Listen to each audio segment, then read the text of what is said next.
Malang, Jawa Timur, sekitaran tahun 1973.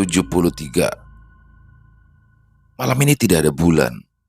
Hal itu membuat sinar bintang lebih cerah daripada biasanya. Sedari tadi, Sanik tak bosan-bosannya memandang tatapannya ke atas langit karena pemandangan di luar sana lebih menarik daripada isi kamarnya. Di tengah keasikannya dalam renungan, tiba-tiba Sanik dipanggil oleh kedua orang tuanya. Saat itu Sanik masih berusia sekitaran 10 tahun dan ia pun diberitahu oleh kedua orang tuanya jika mereka akan pindah ke desa sebelah yang letaknya tidak jauh dari tempat tinggalnya sekarang. Alasan mereka pindah adalah karena mereka semua ingin pindah ke tempat yang lebih luas serta dekat jalan raya agar lebih ramai. Dan rumah yang mereka tempati sekarang akan mereka jual, kemudian uangnya mereka pergunakan untuk melunasi rumah baru tersebut. Dan sisanya digunakan untuk bisnis serta tabungan pendidikan. Awalnya, saat menempati rumah baru tersebut tidak ada keanehan di rumah baru itu. Kala itu hanya sebuah rumah biasa yang berada di pinggiran jalan raya. Di situ, terlihat hari demi hari Sani lewati dengan bahagia dan ceria. Selayaknya anak kecil pada umumnya, Sani juga memiliki seorang kakak yang saat itu sudah duduk di bangku SMA. Sani dan kakaknya pun selalu bermain bersama ketika ada waktu senggang.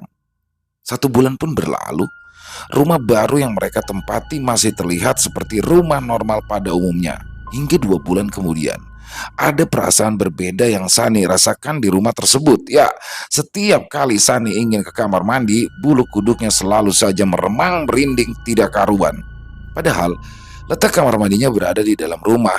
Ya, memang saat itu rata-rata rumah di desanya masih banyak yang letak kamar mandinya berada di luaran rumah atau terpisah dari bangunan utama rumah. Sanik pun lalu memberitahukan perasaannya kepada sang ibu yang kala itu masih merapikan pakaian. "Bu, kenapa ya kalau malam Nek merasa nggak enak gitu kalau ke kamar mandi?" "Loh, gak enak gimana, Dok?" tanya sang ibu sambil melipat pakaian. "Nek merasa merinding, nggak tahu kenapa." Jelas Sanik. "Ya kamu kalau ke kamar mandi makanya baca doa. Kamu hafal nggak doa masuk kamar mandi?" ujar sang ibu. "Iya Bu, hafal," jawab Sani singkat. Namun perasaan merinding itu masih saja dirasakan oleh Sani setiap kali dirinya memasuki kamar mandi. Hingga tidak hanya perasaan merinding, lama-kelamaan ia merasa seperti ada yang terus mengikuti dan juga mengawasinya ketika ia mandi. Dalam benaknya, apakah perempuan belia seperti dia menjadi incaran para makhluk halus? Sehingga hal itu menimbulkan rasa takut jika tiba-tiba saja ada makhluk halus yang ingin menculiknya. Pada suatu malam, kebetulan malam itu bertepatan dengan malam Jumat. Saat itu, Sani merasakan jika air di dalam kamar mandinya tiba-tiba saja menjadi bau bunga melati. Dan tidak hanya itu, air yang Sani ambil dengan gayung itu pun menjadi terasa sangat berat. Saat itu tangannya seolah tak kuat untuk sekedar mengangkat gayung. Entah apa yang menjadi penyebab tangannya menjadi lemah. Jadi setelah mandi ia pun selalu saja merasakan kelelahan. Pernah suatu ketika di saat Sani sedang mandi, Sani mendengar suara laki-laki yang memanggil-manggil namanya. "Du, Sani, Sani," ucap suara misterius itu. Sani mengira jika suara itu adalah suara bapaknya yang memanggilnya. Namun setelah mandi, Sani langsung bertanya kepada sang ayah. "Pak, ada apa sih? Dari tadi manggil-manggil terus," tanya Sani. "Loh, siapa yang manggil-manggil, Nduk? Bapak itu dari tadi di sini, gak manggil-manggil kamu," jawab sang bapak. "Tadi pas Sani mandi, denger bapak manggil-manggil," pungkas Sani. "Loh, piye toh, Nduk? Wong dari tadi bapak lagi dengerin cerita radio, gak manggil-manggil kamu kok," jawab sang bapak. Ya, sedari tadi bapak terlihat di teras depan sedang mendengarkan acara kesukaannya di radio. Jadi tidak mungkin jika saat itu sang bapak memanggil-manggil namanya. Sani pun lalu terdiam sebentar. Ia berpikir dalam benaknya, kan bapak lagi fokus dengerin radio, jadi mana mungkin dia panggil-panggil aku. Lagian tadi suaranya juga beda dengan suara bapak.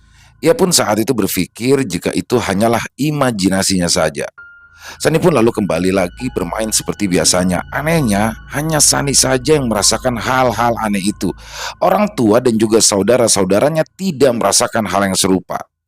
Setelah kejadian di kamar mandi itu, Sanik pun mulai banyak mengalami pengalaman-pengalaman yang ganjil. Namun, tak selamanya pengalaman tersebut pun bisa berjalan mulus saat dijalaninya.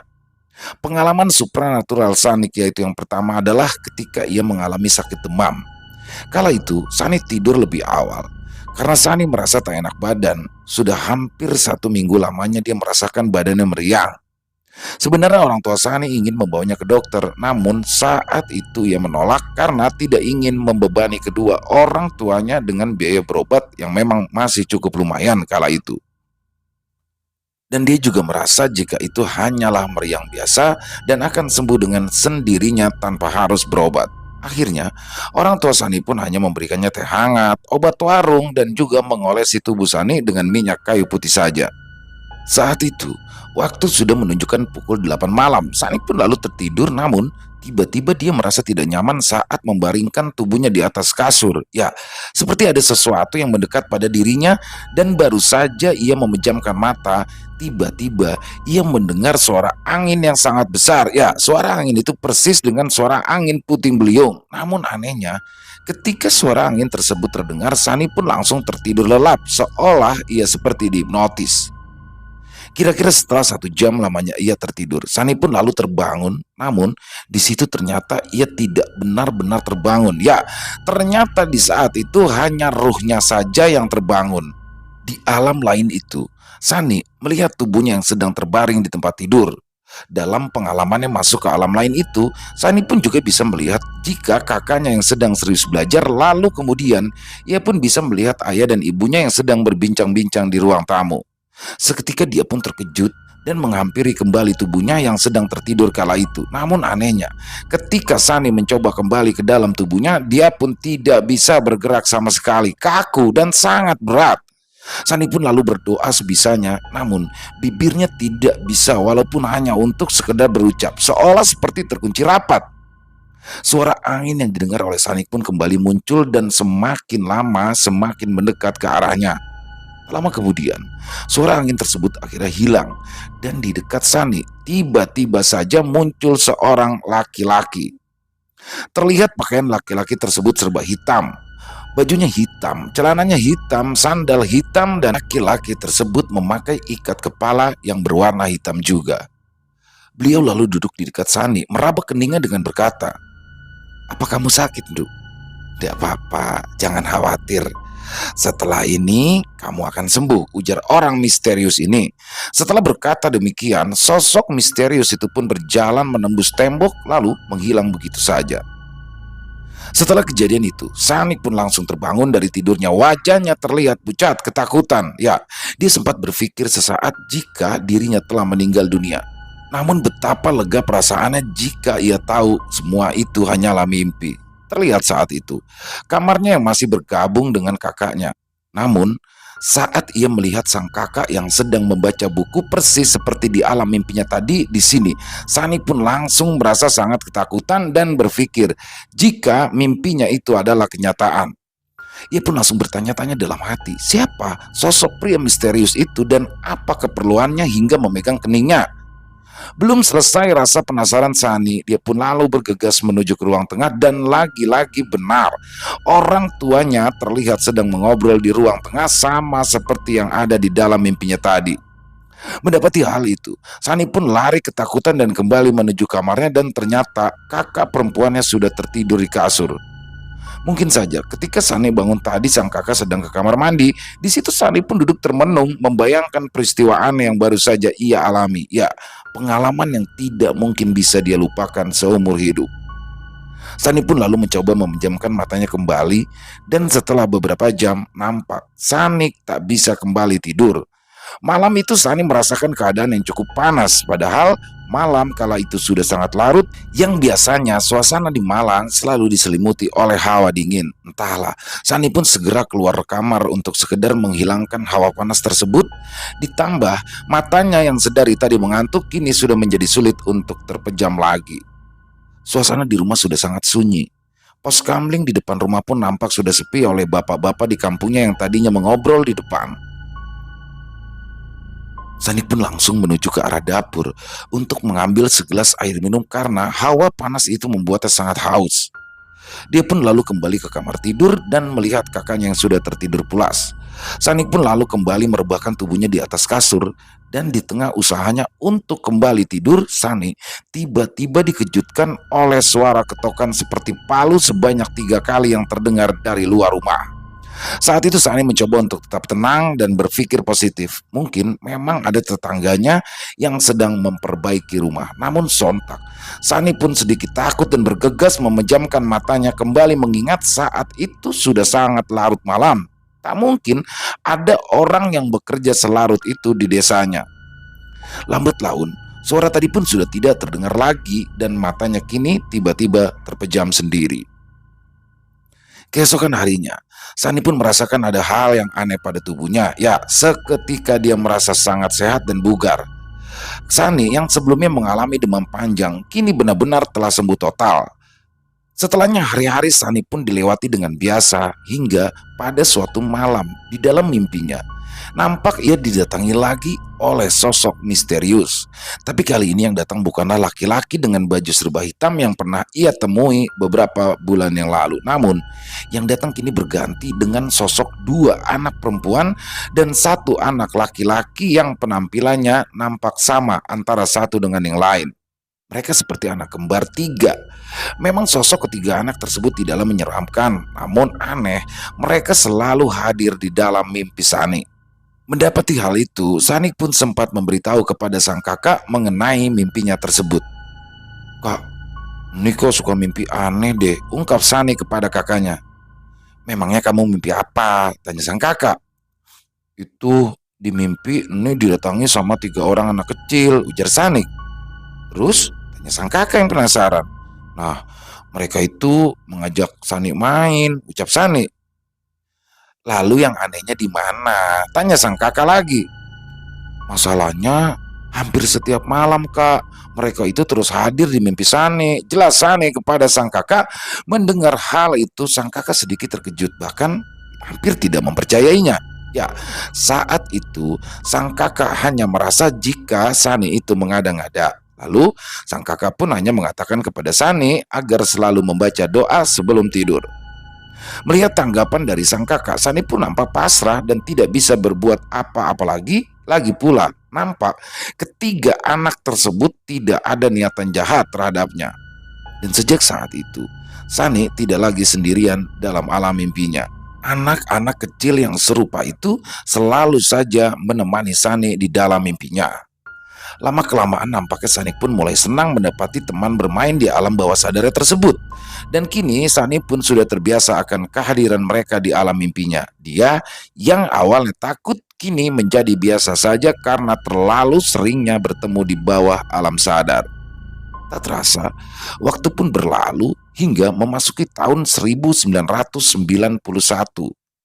Saat itu Sanik sudah menikah dan pindah rumah mengikuti sang suami. Sedangkan rumahnya yang dulu ditempati oleh keluarga Sani pun dijual oleh kakaknya karena memang sudah tidak ada lagi yang menempati. Ya, kedua orang tua Sani telah tutup usia dan saudara-saudaranya juga sudah menikah dan masing-masing sudah memiliki rumah sendiri-sendiri. Namun, terdapat hal aneh setelah rumah itu dijual. Ya, menurut kabar, setiap ada yang menempati rumah itu, tidak ada yang akan bertahan lama di sana sehingga menyebabkan rumah itu selalu bergonta-ganti pemilik. Hingga akhirnya, pada suatu malam ketiga anak kecil gaib tersebut pun kembali hadir di dalam mimpi Sani. Mendapati hal itu, Sani pun terkejut karena sudah lama sekali mereka tidak pernah hadir di dalam mimpinya. Kala itu, mereka meminta tolong.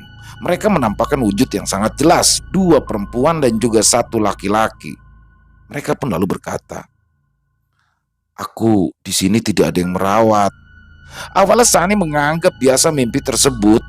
Namun, ketiga anak gaib tersebut terus saja kembali hadir meminta pertolongan kepada Sani. Akhirnya, Sani pun memberanikan diri untuk menuju lokasi rumah lamanya tersebut. Saat itu, Sani hanya berada di luar pagar karena ia sungkan dengan pemilik rumah yang baru dan sadar jika itu sudah bukan rumahnya lagi. Kemudian, dia pun segera mengambil tanah yang ada di depan pagar sambil berkata di dalam hati, "Kalau pengen ikut, ayo ikut." Sambil Sani menggenggam tanah yang kemudian ia masukkan ke dalam kantong plastik. Setelah itu, Sani pun membawa tanah tersebut pulang, dan sesampainya di rumah, Sani segera menyiapkan sebuah kendil yang terbuat dari tanah liat, lalu memasukkan tanah tadi ke dalam kendil tersebut. Setelah ketiga anak gaib yang sering hadir di mimpi Sani pun tak mengapa kini menghilang dan tidak pernah mendatangi Sani di dalam mimpinya lagi. Beberapa bulan kemudian, Sani pun akhirnya mengandung anak pertama dari pernikahannya. Walaupun sebelumnya dia sudah mempunyai anak karena dia menikah dengan seorang duda beranak dua. Memasuki 7 bulan kehamilannya, Sani pun tidak mengidam apapun, namun dia pun mengalami mimpi yang sangat tidak mengenakan. Saat itu Sani sempat beberapa kali bermimpi hal-hal yang aneh, dan dalam mimpinya terdapat ular sebesar pohon kelapa yang masuk ke dalam rahim Sani. Setelah masuk, ular tersebut pun langsung melingkar dan sesekali menggeliat di dalam perutnya. Di situ, Sani pun merasa gelisah dan khawatir jika terjadi sesuatu pada janin yang tengah dikandungnya. Sani pun langsung menceritakan mimpinya itu kepada sang suami. "Pak, ibu kok mimpi gak enak ya semalam?" ucap Sani pada suaminya. "Mimpi apa toh bu?" tanya sang suami. Sani pun lalu menceritakan dengan detail semua mimpinya itu kepada sang suami, di mana ia didatangi oleh sesosok ular besar. Mendengar hal itu, sang suami pun langsung terkejut karena secara kebetulan di hari sebelumnya sang suami secara tidak sengaja telah membunuh ular di sawah. Ya, menurut penuturan sang suami, saat itu dirinya sedang menandur sawah miliknya dan secara tidak sengaja saat dirinya mengayuh cangkul, benda tersebut mengenai seekor ular yang sedang berada di dalam tanah. Saat itu, sang suami tidak memiliki firasat apa-apa karena merasa dirinya tidak berniat membunuh ular tersebut. Namun, setelah mendengarkan cerita dari istrinya, sang suami pun menjadi khawatir dan mendapati itu. Kemudian Sani dan juga suaminya pun berniat mengadakan selamatan di rumahnya. Kebetulan saat itu, usia kandungan Sani sudah memasuki usia 7 bulan. Dan setelah itu, mimpi aneh tersebut pun sudah tidak pernah menghinggapi Sani lagi. Namun kembali, di saat usia kehamilannya menginjak 9 bulan, ada kejadian yang membuat Sani kembali ketakutan. Saat itu, ia sedang mencuci pakaian. Sewaktu habis mencuci, ia pun lalu meletakkan bak kembali di atas rak, dan tanpa sengaja Sani memegang sebuah kabel yang menempel di tembok rumahnya. Ternyata, di kabel tersebut terdapat sobekan yang membuat isinya terbuka. Seketika Sani pun terkena aliran listrik dari kabel tersebut. Mendapati hal itu, dia pun langsung berteriak, dan untungnya dia dapat melepaskan pegangannya dari kabel tersebut. Walaupun hanya sekejap dia tersetrum, Sani merasakan kesakitan di tangan dan juga punggungnya. Sesaat kemudian, dengan sedikit lemas, dia pun lalu berjalan ke arah kamar. Di situ pun dia tertidur selama 1 jam untuk menghilangkan rasa terkejutnya akibat terkena strum tadi. Dan setelah bangun, alangkah terkejutnya Sani karena ia mendapati di bagian perutnya terdapat luka memar berwarna biru kehitaman sebesar kepalan tangan. Nah, ketika ditekan, luka memar tersebut tidak terasa sakit sama sekali. Dan setelah suaminya pulang, ia pun segera melaporkan tentang kejadian kesetrum yang tadi ia alami. Sang suami pun langsung memperbaiki kabel tersebut karena khawatir akan terulang kejadian serupa. Hal tersebut rupanya merembet pada kerusakan mesin air di rumah Sani, dan mau tak mau, sang suami yang baru saja pulang harus memperbaiki mesin air di rumahnya. Akhirnya, suami Sani pun memberanikan diri untuk masuk ke dalam sumur untuk membetulkan mesin sanyo. Karena memang letak sanyonya menggantung di bawah bibir sumur, dan memang keadaan sumurnya agak dangkal, hanya sedalam 7 meter. Setelah membetulkan sanyo, tiba-tiba saja sang suami naik ke atas dengan cepat dan langsung melompat. Di situ terlihat jika suami Sani mendapati luka berdarah di pelipisnya. Melihat hal itu, Sani pun langsung terkejut dan bertanya kenapa bisa terjadi seperti itu. "Ya Allah Pak, kamu kenapa? Kok bisa luka kayak gini?" tanya Sani pada suaminya. Lalu sang suami pun menjelaskan jika tadi dirinya melihat seperti terdapat seorang kakek-kakek memakai sorban di atas sumur yang tiba-tiba saja melemparinya dengan batu kerikil. Namun setelah sang suami naik untuk mengejar sosok kakek tersebut, kakek itu pun langsung menghilang. Di situ Sanik merasa keheranan karena dirinya sama sekali tidak melihat siapapun selain suaminya yang sedang memperbaiki mesin air di bawah sumur. "Ya sudah Pak, sini ibu obati dulu lukamu," ujar Sani dengan perasaan yang masih mengganjal tentang siapakah sosok kakek-kakek tua tersebut. Segeralah mereka berdua pun langsung memasuki rumah untuk mengobati luka sang suami. Akhirnya, mereka pun melupakan peristiwa tersebut dan mencoba mengalihkan perhatiannya pada persiapan persalinan Sani karena hari kelahiran si buah hati kini sudah mendekati. 2 hari kemudian, akhirnya Sani pun melahirkan secara normal. Proses kelahiran tersebut sangat lancar dan anaknya pun sehat dan sempurna. Tidak ada kekurangan satu apapun. Alhamdulillah, puji serta syukur Sani panjatkan kepada Sang Pencipta. Namun, memang umur sudah ditentukan oleh Sang Maha Kuasa. Tepat ketika sang anak berusia 8 tahun, suami Sani berpulang kepada sang ilahi dan kini Sani pun menjadi seorang janda. Sani sangat terpukul kala itu. Ia kasihan jika anaknya hanya mempunyai sosok ibu dan tidak merasakan kasih sayang dari ayahnya. Namun Sani tidak mau meratapinya dan selalu tenggelam dalam kesedihan. Mulai saat itu, Sani lah yang bertugas untuk mencari nafkah dan di situ dia pun mulai merintis untuk menjadi seorang pengepul hasil panen dari para petani. Walaupun pada awalnya hasilnya masih sedikit, namun cukup untuk memenuhi kebutuhannya sehari-hari. Dan ternyata usaha pengepul hasil tani milik warga kian lama pun kian berkembang. Hingga pada tahun 2005 Sani pun menjalin kerjasama dengan beberapa orang. Yang salah satu rekannya itu adalah seorang lelaki teman SMA-nya dulu yang bernama Warno. Karena seringnya bertemu dan terjalin komunikasi yang baik, ternyata Warno memiliki rasa ketertarikan terhadap Sani. Akhirnya, dia pun memberanikan diri untuk mengutarakan isi hatinya kepada Sani. Bak Gayung bersambut Sani menerimanya dan mereka berdua pun resmi menjalin sebuah hubungan. Dan sejak saat itu, hari-hari Sani pun dijalaninya dengan rasa bahagia. Ya, kini hatinya sudah tidak lagi sunyi karena sudah terisi oleh sang pujaan hati. Kemudian, Sani beserta rekannya yang berjumlah 3 orang termasuk Warno berencana untuk mencari rumah kontrakan di suatu desa di daerah Magetan. Rencananya rumah kontrakan tersebut akan mereka gunakan untuk dijadikan gudang jeruk, sekaligus tempat para petani bisa menjual hasil panen jeruknya. Karena saat itu mereka berfokus di usaha penebasan jeruk. Jeruk yang sudah dibeli dari para petani ini pun akan didistribusikan ke beberapa toko jeruk di area Ngawi.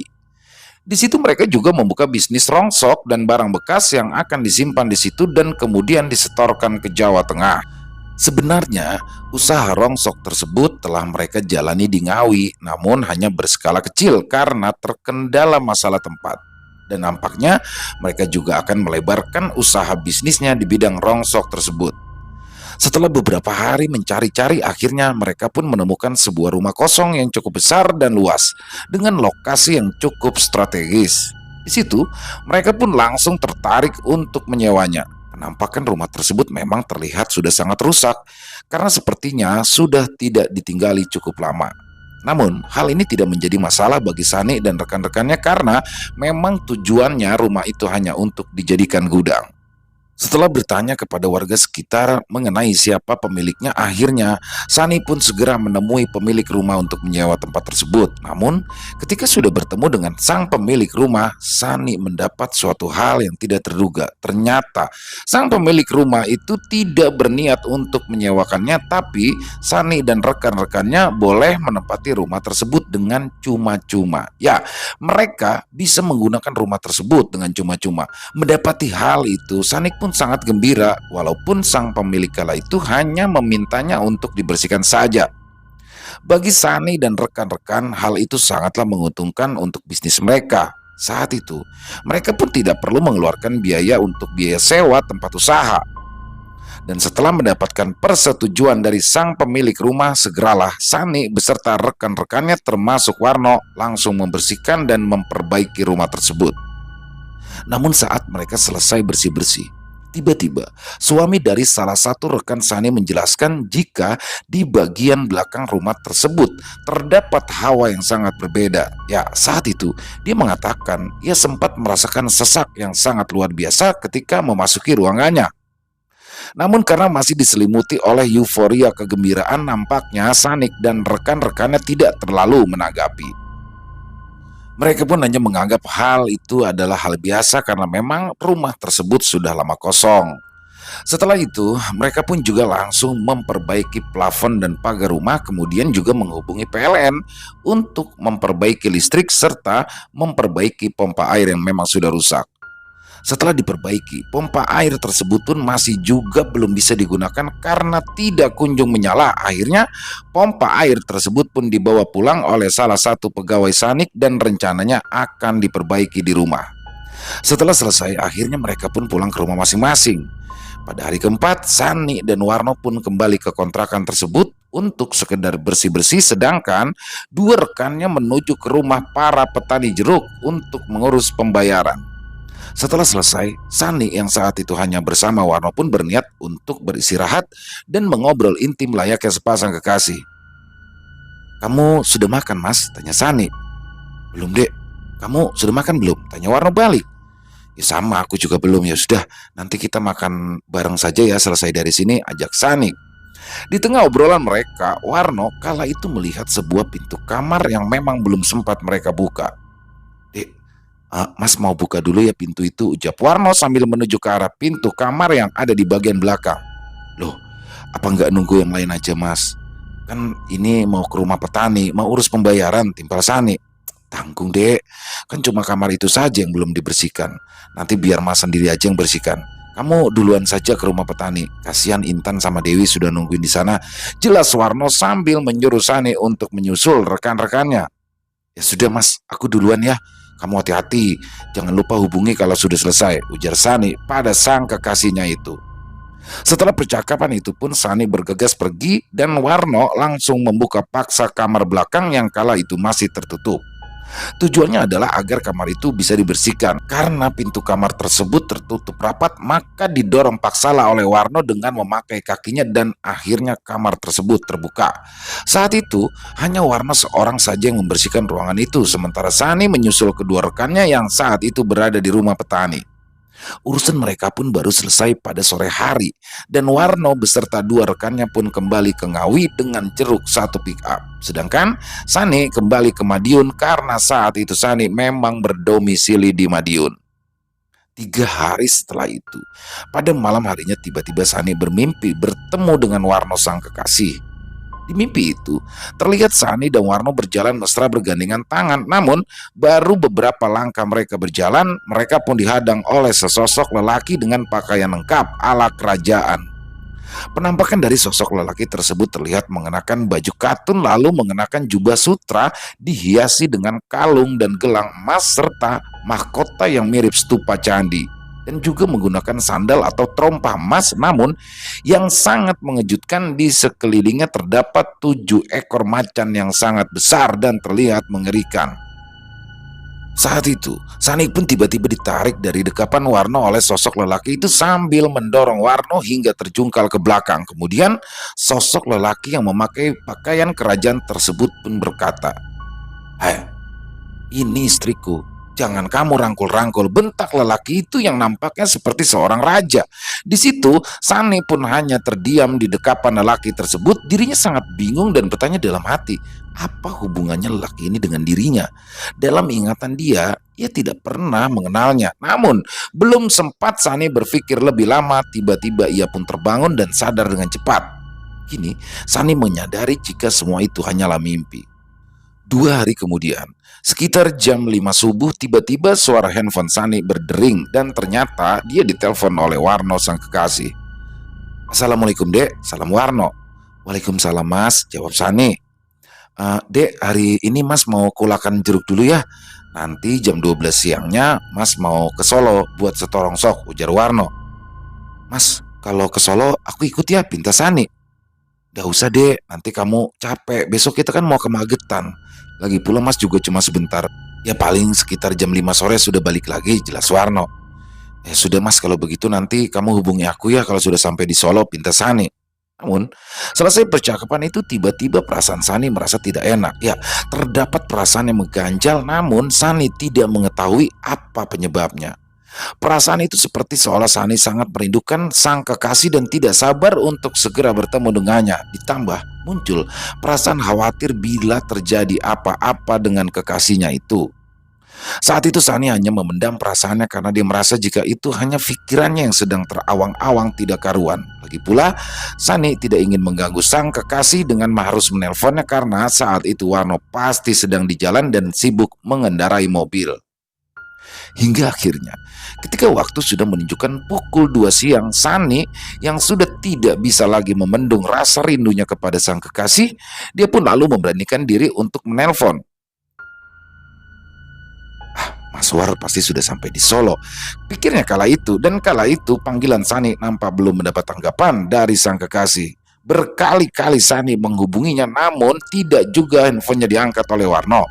Dan di tengah kegundahannya, tiba-tiba handphonenya berbunyi dan saat Sani melihat nampak nomor handphone sang kekasih, dia pun langsung senang karena akhirnya sang kekasih itu menelpon balik.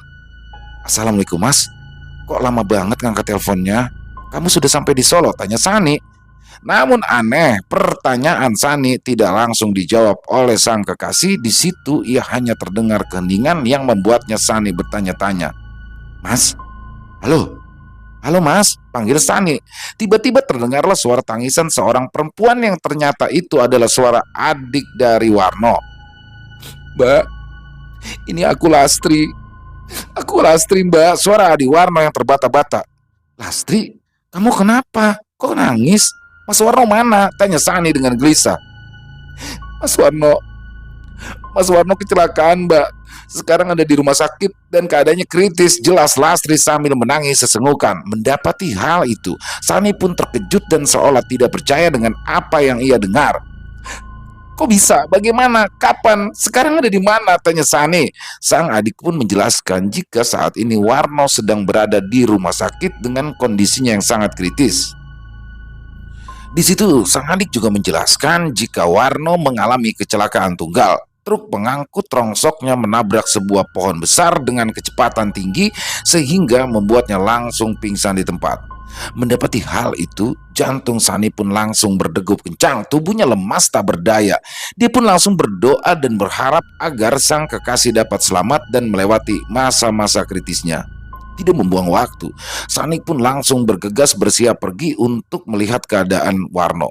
Dengan perasaan yang galau, dia pun segera menuju rumah sakit di mana sang kekasih dirawat. Namun, saat di tengah perjalanan, ia dikejutkan kembali oleh deringan panggilan masuk di handphonenya. Di situ, perasaannya menjadi tambah tidak karuan. Ya, ada perasaan takut ketika ia melihat panggilan tersebut yang merupakan panggilan dari adik kekasihnya itu.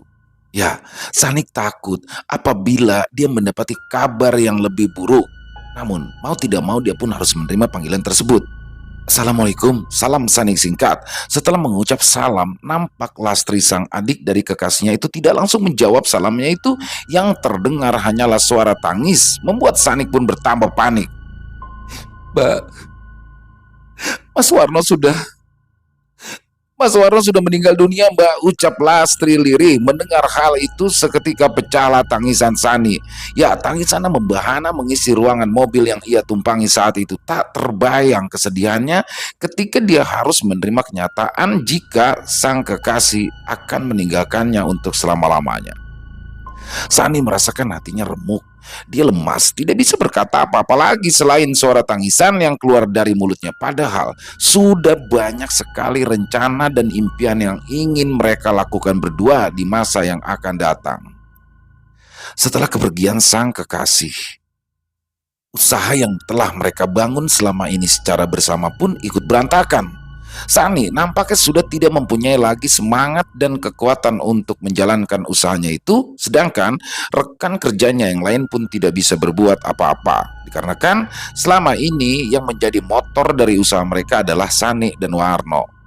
Rumah kontrakan pun tidak jadi mereka gunakan walaupun kala itu sudah banyak biaya yang mereka keluarkan untuk perbaikan rumah. Begitu juga dengan gudang yang terdapat di Ngawi. Sani memutuskan untuk menghentikan usahanya karena dia selalu saja teringat akan kenangan bersama Warno sang kekasihnya.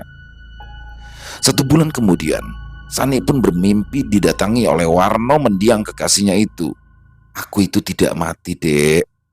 Aku itu hanya pindah tempat," ucap Warno pada Sani. Namun, seketika muncullah sosok lelaki yang berpakaian kerajaan yang dulu pernah hadir di dalam mimpinya. Di situ, dia menarik Warno dan langsung mendatangi Sani dengan wajah berbinar. "Sekarang sudah tidak ada lagi yang mengganggu hubungan kita," ucap lelaki misterius tersebut. Mendengar hal itu, Sani pun sangat terkejut dan bertanya-tanya siapakah sosok lelaki misterius tersebut, hingga dia pun langsung terbangun dari tidurnya.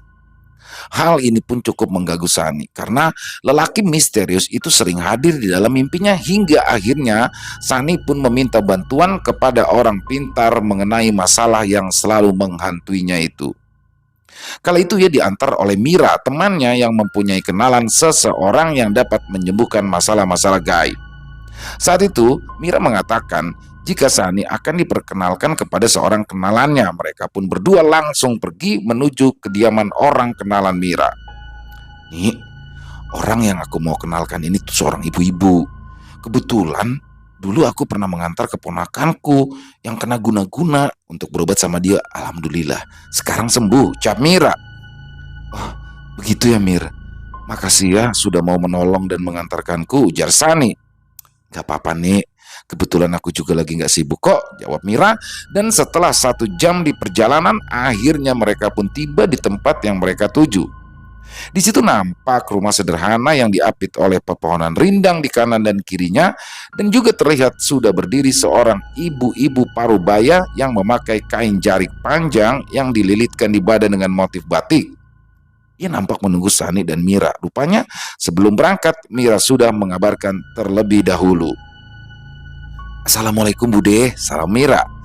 "Waalaikumsalam. Ayo, ayo, silakan masuk," jawab ibu-ibu parubaya tersebut dengan lembut. "Bude, perkenalkan, ini teman saya, namanya Sani. Nah, Sani, ini Bude Sam," ucap Mira memperkenalkan Sani dengan ibu-ibu tersebut yang diketahui bernama Bude Samsiah. Setelah perkenalan itu, Sani pun langsung menceritakan segala keluh kesahnya kepada Bude Sam mengenai masalah yang sudah menimpanya.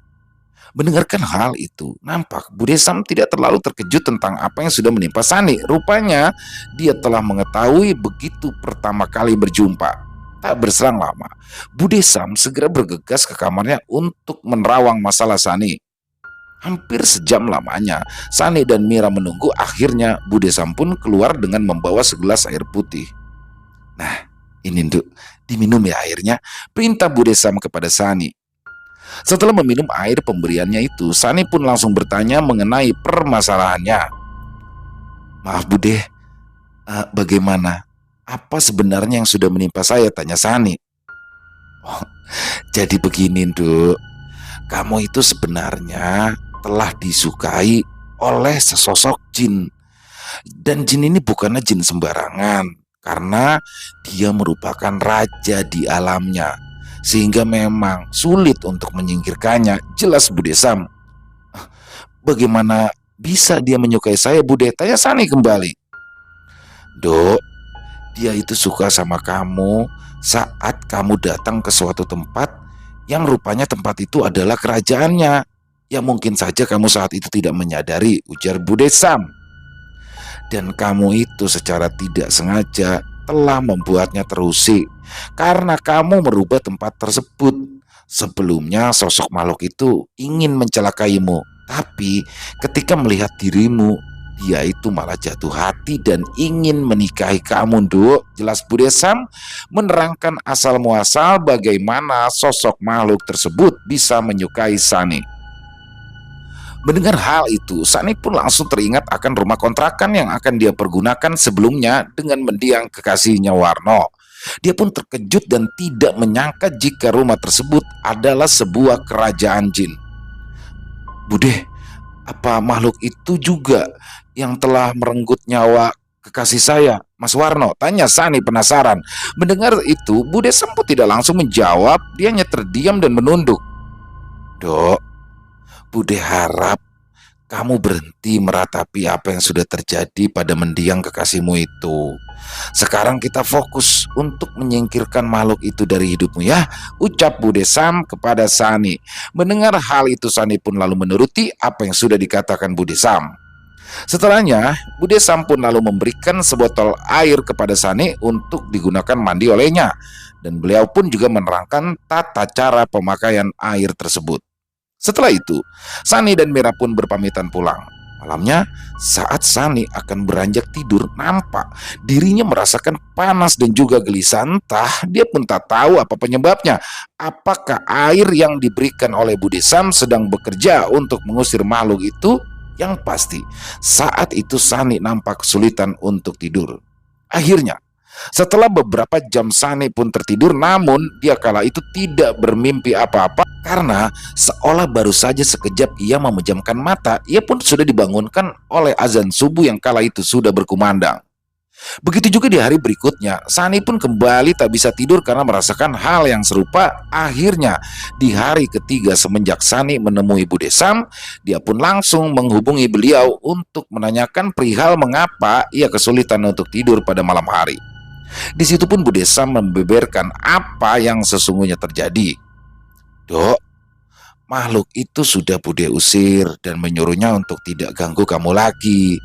Tapi sepertinya dia itu masih bersikeras untuk mendapatkanmu. Jadi dari sini Bude pun berusaha keras untuk melawannya. Dan makhluk itu sepertinya sudah tinggi ilmunya. Jadi pertarungan Bude dengan dirinya menyebabkan kamu merasakan imbas, yaitu kamu merasakan panas dan gelisah di setiap malam. Karena dia itu selalu mencoba untuk tetap masuk ke dalam mimpimu, tapi Bude selalu menghadang. Jelas Bude Sam membeberkan semuanya kepada Sani. Tapi apa Bude nggak kenapa-napa? Sepertinya masalah saya cukup berbahaya. Saya takut kalau Bude juga dalam bahaya, ucap Sani. Gak apa-apa Dok, Bude itu sudah biasa menghadapi hal-hal semacam ini dan insya Allah besok makhluk itu sudah tidak akan mengganggumu lagi. Karena Bude sudah tahu titik kelemahannya, terang Bude Sam kepada Sani. Dan benar saja, setelah perbincangan tersebut, di hari-hari berikutnya nampak sosok makhluk gaib yang selalu mengganggu Sani kini sudah tidak pernah datang di mimpinya. Mendapati hal itu, Sani pun sangat berterima kasih kepada Bude Samsia, dan mulai saat itu Sani pun menganggap beliau seperti orang tuanya sendiri. Sani kini sering berkunjung ke rumahnya hanya untuk sekedar bersilaturahmi dan menanyakan keadaan Bude Sam. Bude Samsia juga selalu menyemangati Sani untuk bangkit kembali dan melupakan semua kesedihannya. Dan sejak saat itu Sani mulai bersemangat kembali dan melanjutkan bisnis yang telah ia hentikan sebelumnya. Dan kini bisnisnya pun telah kembali berjalan dan menjadi lebih besar dari sebelumnya. Sani kini juga telah menikah dengan pujaan hatinya yang baru. Selesai. Wow, luar biasa. Kisah dari kiriman dari Bu Sani ya, salah satu subscriber kita yang berasal dari Malang, Jawa Timur. Halo Bu Sani, terima kasih ya, luar biasa kisah perjalanan hidupnya ya dari kecil sampai saat ini. Dan banyak sekali hikmah yang bisa kita ambil dari kisah Bu Sani tersebut ya. Intinya sih salah satu yang mungkin yang paling utama ada hikmah yang bisa kita ambil dari kisah ini adalah dimana kita harus, kalau kata anak-anak sekarang tuh move on ya, harus bangkit dari keterpurukan. Jadi ketika kita terpuruk, apapun penyebabnya, bisa salah satunya seperti Mbak Sanik tadi ya, ketika dia ditinggal untuk selama-lamanya oleh sang kekasih karena kecelakaan, di situ dia drop, tapi Bu Sanik harus bangkit kembali. Mungkin itu ya, karena dalam bisnis itu ada yang namanya jatuh bangun. Jadi para pebisnis handal, para pebisnis hebat pasti sudah bisa melewati itu semua. Dan sedikit nih, tapi bukan mengajarkan ya. Kebanyakan para pengusaha, terutama buat pengusaha baru atau pebisnis baru atau pebisnis milenial, kebanyakan itu ketika mereka sedang berada di atas, mereka itu seolah tidak berpikiran jika suatu saat mereka bisa turun ke bawah. Dan sebaliknya, ketika mereka sedang berada di bawah, mereka selalu berpikir jika tidak mungkin lagi untuk kembali ke atas. Jadi itu sih mental yang bisa kita ambil ya, pelajaran yang baik dari kisah Bu Sanik. Luar biasa sekali lagi Bu Sanik, terima kasih. Dan semoga ada kisah-kisah baru lagi nanti yang dikirimkan ke kita. Dan semoga juga kisah tadi bisa menghibur semua teman-teman ya, para penikmat, para pecinta horor, khususnya para subscriber dari kami. Dan silakan yang punya komentar lain mungkin bisa tulis di kolom komentar ataupun hanya sekedar saling menyapa, silakan, insya Allah kami akan membalasnya satu persatu. Dan buat yang suka dengan videonya bisa diklik tombol like, tombol jempol, dan jangan lupa bisa diklik, bisa di-share juga ya link videonya ke teman-temannya atau ke saudara-saudaranya agar yang lain juga ikut merasa terhibur. Dan buat yang belum subscribe, jangan lupa diklik tombol merah subscribe-nya dan jangan lupa juga lonceng notifikasinya dinyalakan agar teman-teman selalu mendapatkan notifikasi dari konten-konten yang akan kami upload selanjutnya.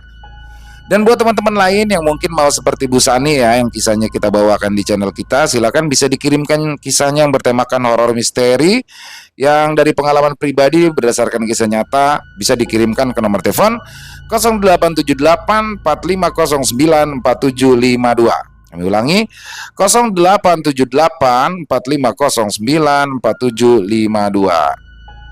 Dan di akhir kata, saya Ilo mengucapkan permohonan maaf apabila ada kesalahan saya dalam berkata-kata. Apabila ada kata-kata saya mungkin yang kurang berkenan di hati teman-teman, saya mohon dibukakan pintu maaf yang seluas-luasnya.